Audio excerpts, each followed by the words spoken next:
If you have ever looked up the most successful investor alive, you have seen the same company name attached to him, Berkshire Hathaway.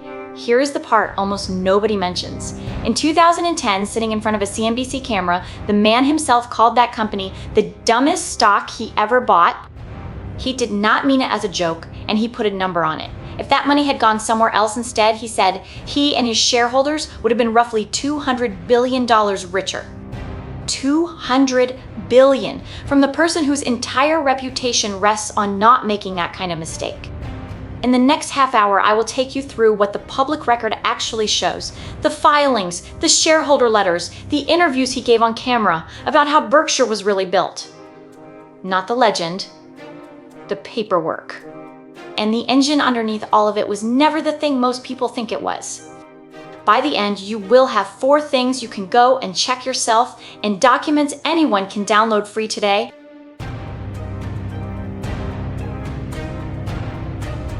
Start with what Berkshire Hathaway actually was, because the name has been attached to modern finance for so long that its origins have almost disappeared underneath it. It was a textile company, cloth, looms, spindles, cotton, and mill buildings in New England. The oldest thread of it runs back to 1839 to a company called the Valley Falls Company in Rhode Island. Another piece, Berkshire Cotton Manufacturing, started in Adams, Massachusetts in 1889. Those pieces merged and remerged across the following decades, the way industrial companies did, and in 1955, the two halves that give the company its name finally came together. Hathaway Manufacturing merged with Berkshire Fine Spinning Associates. What came out was, on paper, a serious industrial business. Around 12,000 employees, 15 plants, headquarters in New Bedford, Massachusetts, a net worth of roughly $53 million in 1955 money. If you had stood outside one of those mills in the mid-1950s, you would not have been looking at a doomed company. You would have been looking at one of the larger employers in that part of the country. But hold on to that word, textiles, because the industry those mills belonged to was already being pulled apart underneath them, and everybody inside it knew. The economics were brutally simple. Making cloth is a commodity business. What comes off your loom is essentially identical to what comes off somebody else's loom. And when your product is identical to everyone else's, you cannot charge more than they do. The only lever you have left is cost. So the entire industry was, and had been for years, a slow migration toward wherever cost was lowest. First out of New England, toward the American South, then further out, overseas. New England mills closed through the 1950s and 1960s in a long grinding sequence.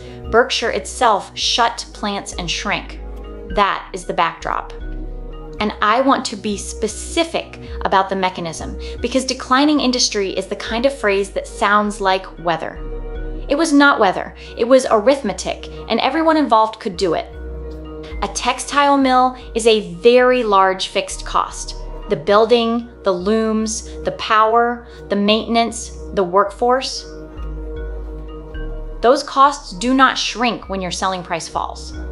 So when a competitor somewhere with lower wages can sell the same cloth for less, you have exactly 2 options. Cut your own costs to match, which usually means new machinery, which means spending more capital on a business that is already struggling, or accept a thinner margin on every yard you sell. And here's the trap inside that choice. If you spend the capital and buy the better looms, so does everybody else, because they face the same pressure you do. The industry gets more efficient, the savings get competed away and handed to the customer in a lower price. You spent the money. You did not end up better off. You simply got to stay in the game one more round. That is the defining feature of a commodity business, and it is worth carrying with you far beyond textiles.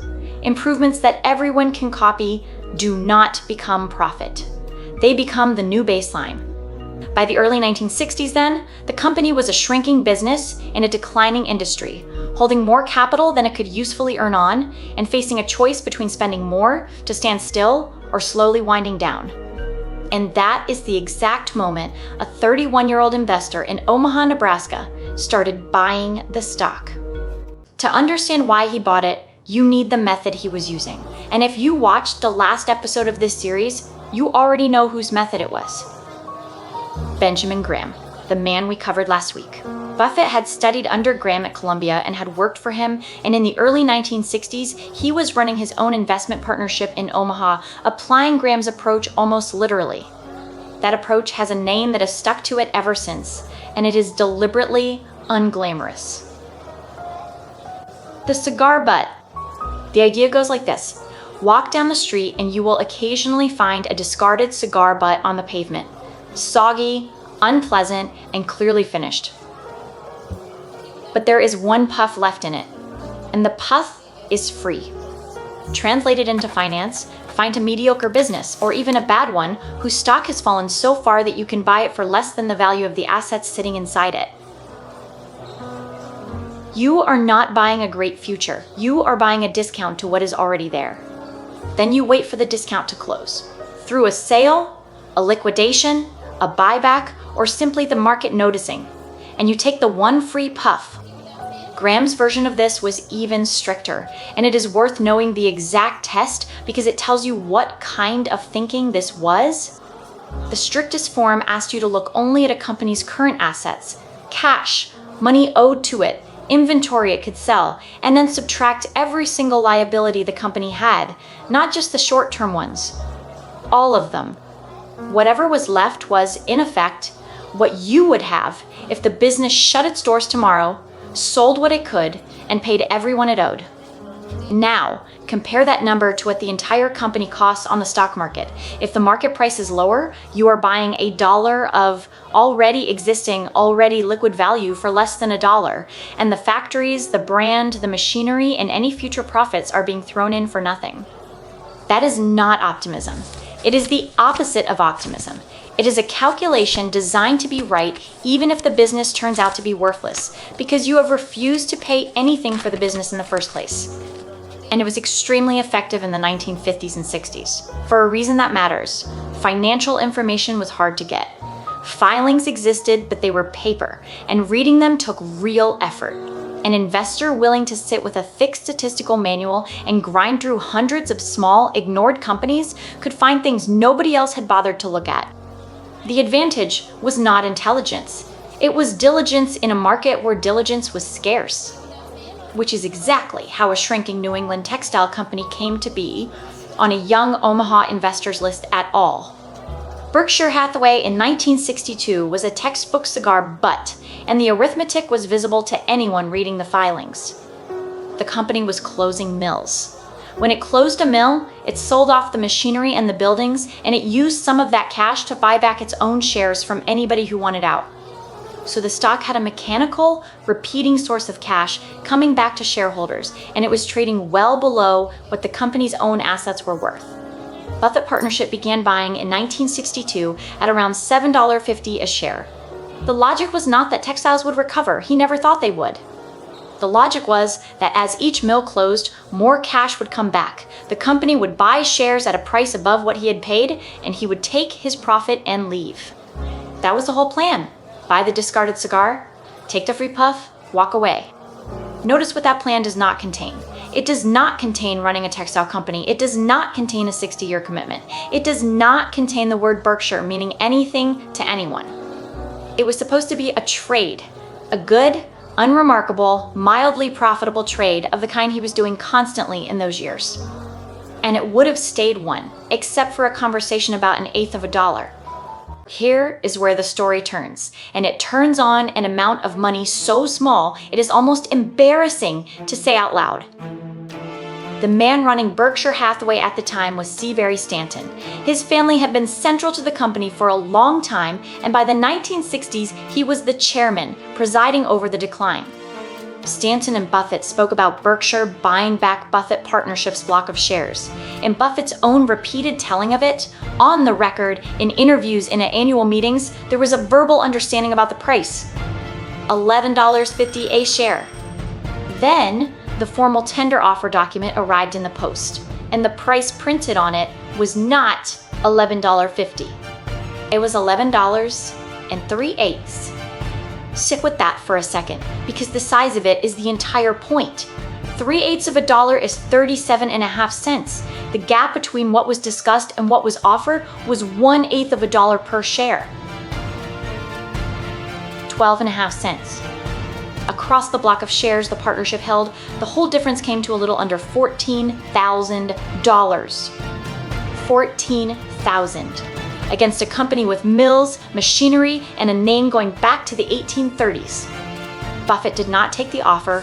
He has described what he did next 5 decades later in plain language as a monumentally stupid decision his phrase, not mine, said on camera about himself. He started buying, not to take a puff and leave.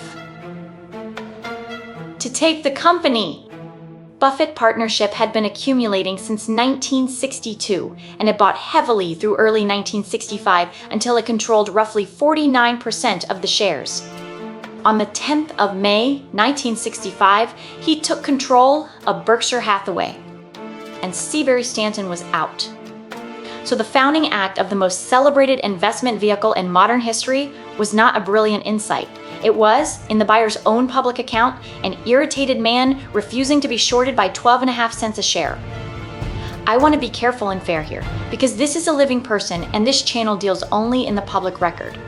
I am not telling you what he felt. I am telling you what he has said repeatedly in public about himself. And what he has said is that he let a small slight push him into putting a very large amount of capital into a business he already knew was dying. Now he owned it, and owning it turned out to be a completely different problem from trading it. A cigar butt works because you leave. The moment you stop being a passing buyer and become the owner, the discount stops being your profit and starts being your responsibility. The mills were still in a commodity industry. The cost pressure had not gone anywhere. The overseas competition had not gone anywhere. And now, the capital was not a position he could sell in an afternoon. It was buildings, looms, inventory, contracts, and people in New Bedford whose jobs depended on the thing continuing. Berkshire kept operating textiles for the next 20 years. Read that again, because it is the fact that gets skipped in almost every retelling. 20 years. The textile operation was not closed down in 1965 by a clear-eyed genius who saw immediately that it was worthless. It ran and consumed capital and disappointed until 1985. And through all of it, the money that went into keeping those looms turning was money that was not going into the things that actually worked. That is where the $200 billion figure comes from. It is not a wild number. It is a straightforward statement about opportunity cost, and he made it himself. The comparison he drew on CNBC in 2010 was specific. If the capital that went into the textile business had instead gone into the insurance company he bought in 1967, the value created would have been on the order of $200 billion greater. So here is the honest shape of the story so far. The most famous investor of the modern era began his most famous vehicle by making an emotional decision, about 1/8 of a dollar, that trapped him in a bad business for 2 decades. There is a version of this industry that would never tell you that. The version where every step was foresight and the mill was always part of the plan. The public record does not support that version. And the reason I trust the record here is that the least flattering source in it is the man himself. Which brings us to the part of the story that actually matters, because something inside that trapped, disappointing company started working extraordinarily well, and it was not the cloth. In 1967, Berkshire Hathaway bought an insurance company called National Indemnity. That sentence is the hinge of the entire 60 years. Everything people admire about Berkshire runs through it. And it is worth slowing right down because the mechanism underneath is simple, legal, unglamorous, and almost nobody explains it properly. An insurance company takes premiums from customers today. It pays claims later, sometimes much later. In between, it is holding a large pile of other people's money that it has not yet had to pay out. That pile has a name in the industry. It is called float. Now think about what float actually is from the owner's point of view. It is money you did not borrow from a bank. Nobody is charging you interest on it. Nobody can call it back on a schedule. And as long as new premiums keep arriving, the pile does not shrink. It refills. And, critically, you get to invest it. So the question that decides whether an insurance company is a good business or a bad one is not really about insurance at all. It is this: can you invest the float well, and can you underwrite well enough that the float costs you nothing to hold? If your claims and expenses come in below your premiums, you are being paid to hold other people's money. That is the whole trick. It is not exotic and it is not secret. It is in the annual reports. The industry even has a single number for it. And once you know this number, you can evaluate any insurer in about 30 seconds. It is called the combined ratio. Take everything the insurer paid out in claims, add everything it spent running itself, and divide by the premiums it collected. Under 100% means the insurance operation made money on its own before a single investment gain. The float is free. In fact, better than free, because you were paid to take it. Over 100% means the insurance operation lost money, and those losses are the interest rate on your float. It is still borrowed money. It just has a cost, and the cost is buried in the underwriting rather than printed on a loan agreement.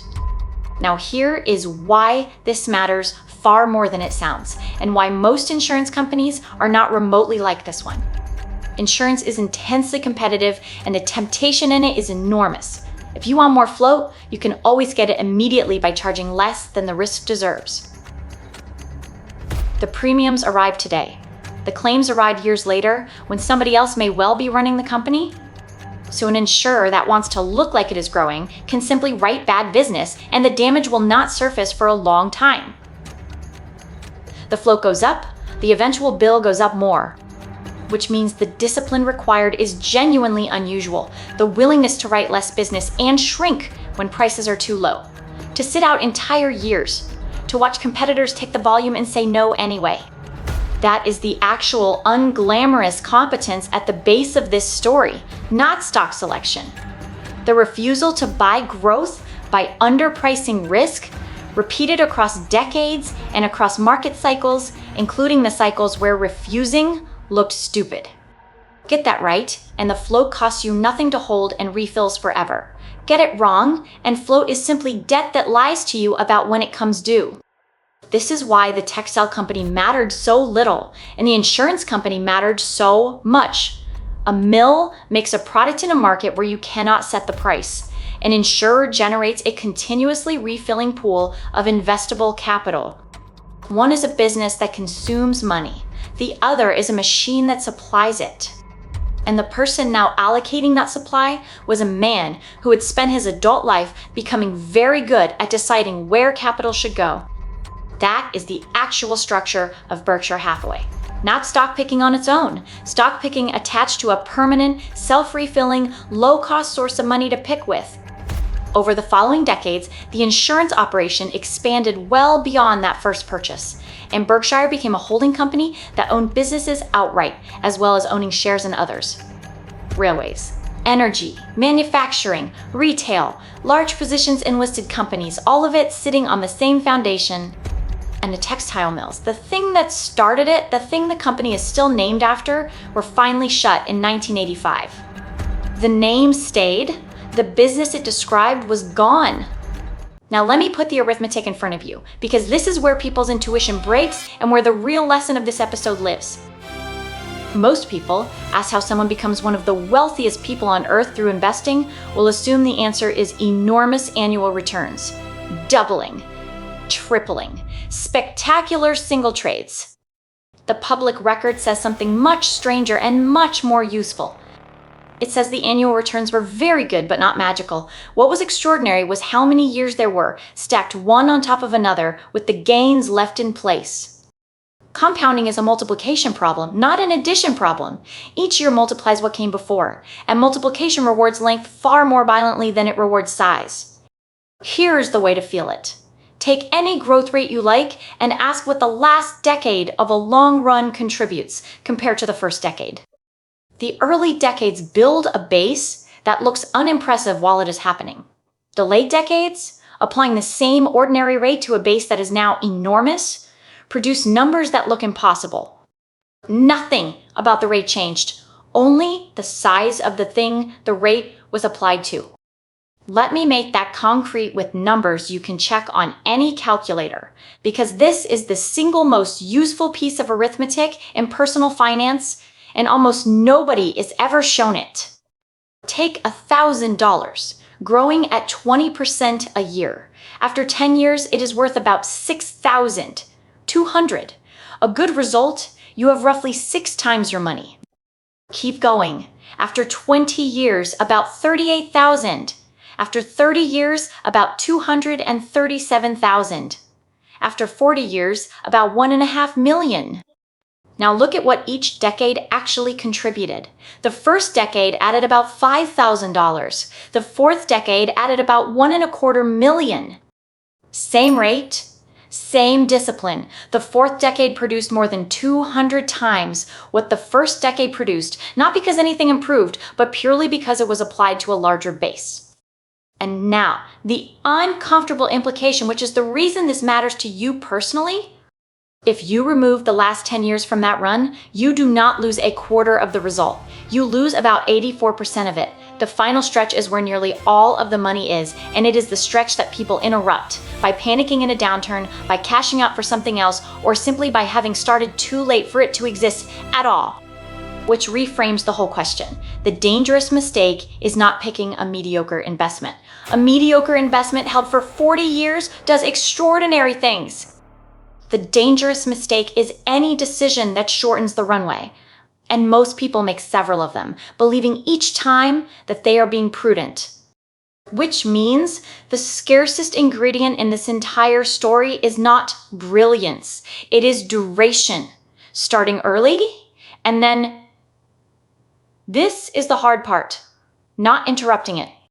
And the second scarce ingredient is the float, because it changes what duration is applied to.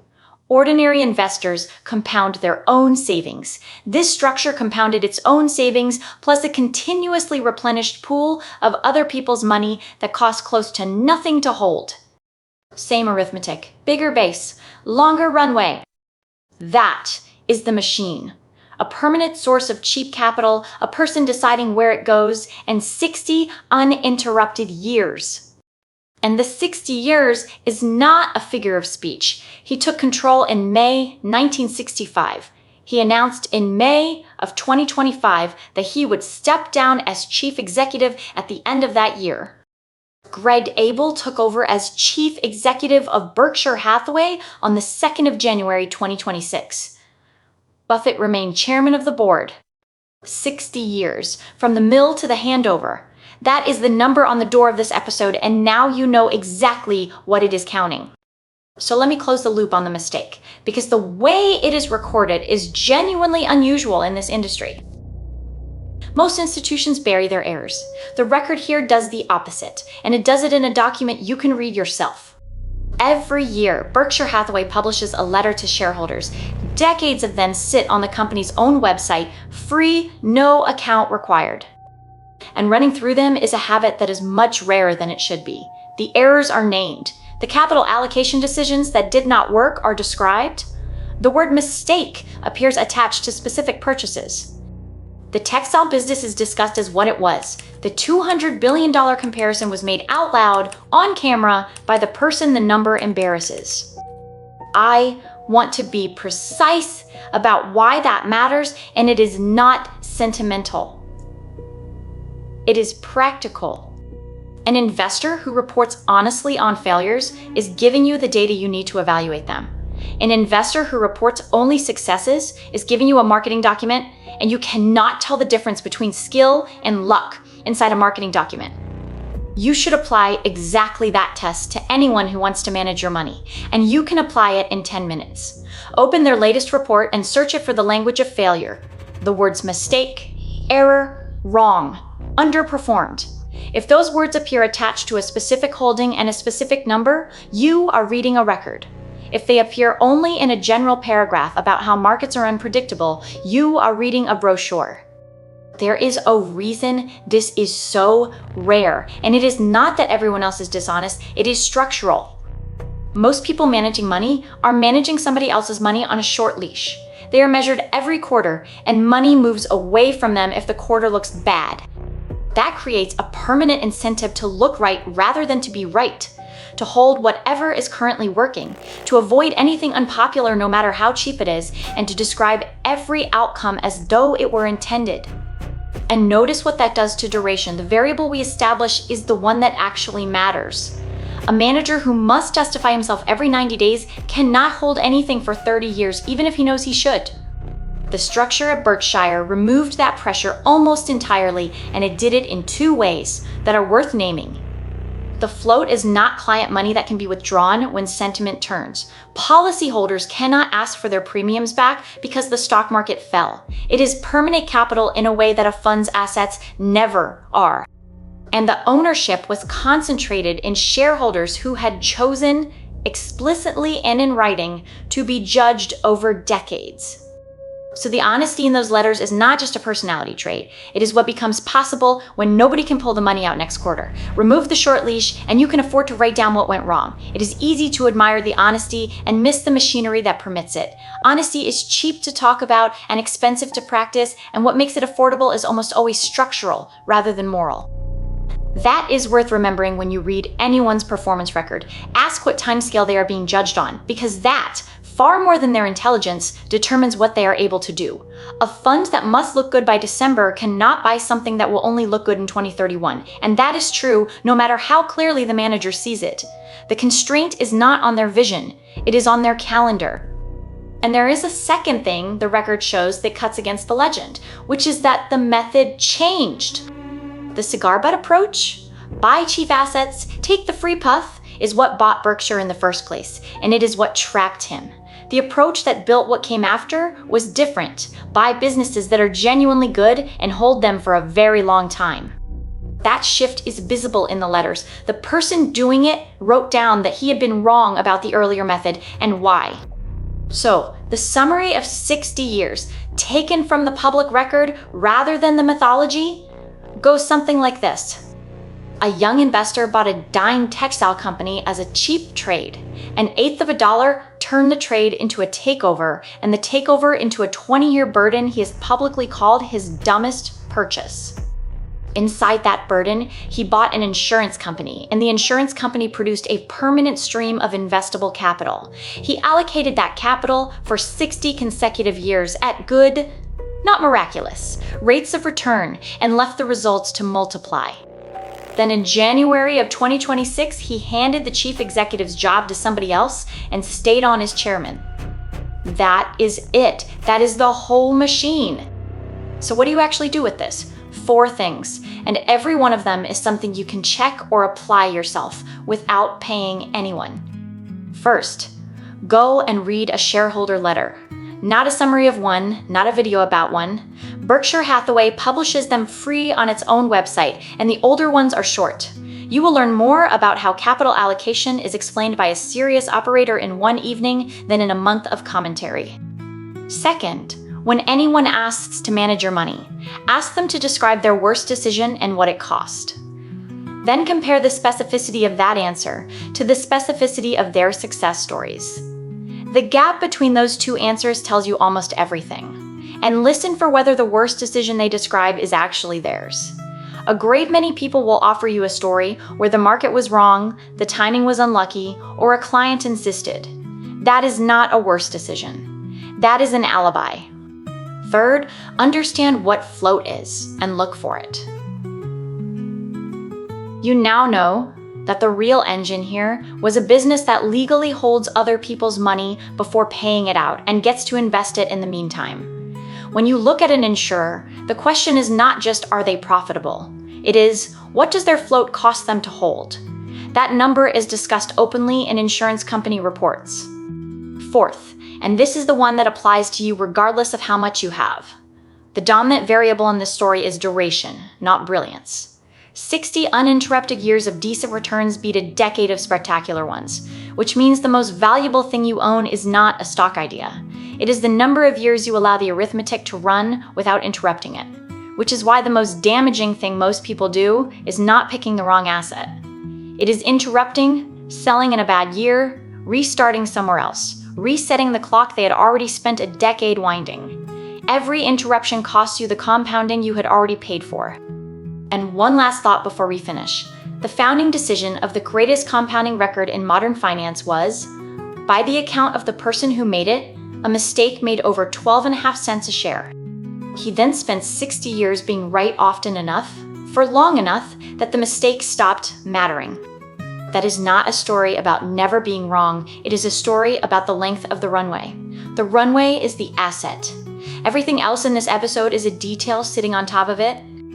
Next week on Legendary Investors, we go to the man who looked at everything Buffett does and said that almost nobody can do it, so ordinary people should stop trying. John Bogle, and the index fund that the entire investment industry ridiculed, refused to sell and called un-American before it quietly became the default way the world invests. If you want that one, subscribe, and I will see you next week.